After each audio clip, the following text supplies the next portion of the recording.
வணக்கம். இன்னைக்கு இந்த வீடியோல வெண்டைக்காய் வறுவல் எப்படி பண்றது அப்படின்னு தான் பார்க்க போறோம். அதுக்கு நான் வந்து வெண்டைக்காய் எடுத்திருக்கேன். அத வந்து நல்லா கழுவிட்டு, பேப்பர் டவல் இல்ல அப்படின்னா துணி வச்சுட்டு இத நல்லா துடைச்சிருவோம். இதுல தண்ணியே இருக்கக்கூடாது. எல்லாத்தையும் துடைச்சு எடுத்துக்குருவோம்.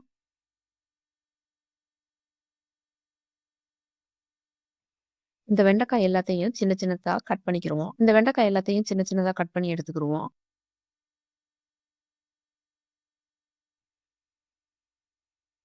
இது நான் வந்து ஸ்லைஸா கட் பண்ணியிருக்கேன்.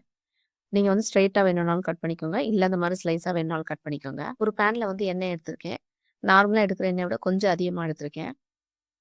2, 3 பூண்ட வந்து கட் பண்ணி இதோட சேர்த்துக்குருவோம். கொஞ்சம் கருவேப்பிலையும் இதோட சேர்த்துக்குருவோம். கட் பண்ணி வச்சிருக்க வெண்டைக்காய இதோட சேர்த்துக்குருவோம். இது எல்லாத்தையும் இந்த எண்ணெயில வந்து நல்லா வதக்கி விட்டுக்குருவோம். இப்ப பார்த்தீங்கன்னா, இந்த எண்ணெய் எல்லாமே வெண்டைக்காய் மேல நல்லா பட்டுருக்கணும். ஒரு மூடி வச்சு ஒரு 2 நிமிஷத்துக்கு வந்து மூடி வச்சுருவோம். 2 நிமிஷம் கழிச்சு இந்த லிட்ட ஓப்பன் பண்ணி பார்ப்போம்.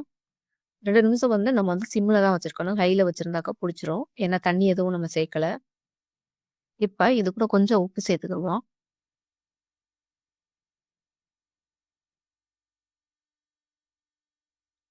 கொஞ்சம் மஞ்சள் தூள்,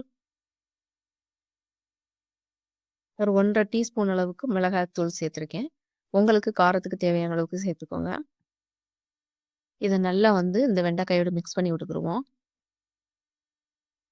மிக்ஸ் பண்ணிட்டு, இத ஒரு 2 நிமிஷத்துக்கு வந்து சிம்லயே இப்படியே விட்டுருங்க. பாருங்க, சூப்பரான வெண்டைக்காய் வறுவல் ரெடி ஆயிருச்சு. நீங்களும் ட்ரை பண்ணி பாருங்க. பார்த்துட்டு கமெண்ட்ல எப்படி இருந்துச்சுன்னு சொல்லுங்க. தேங்க்ஸ் ஃபார் வாட்சிங்.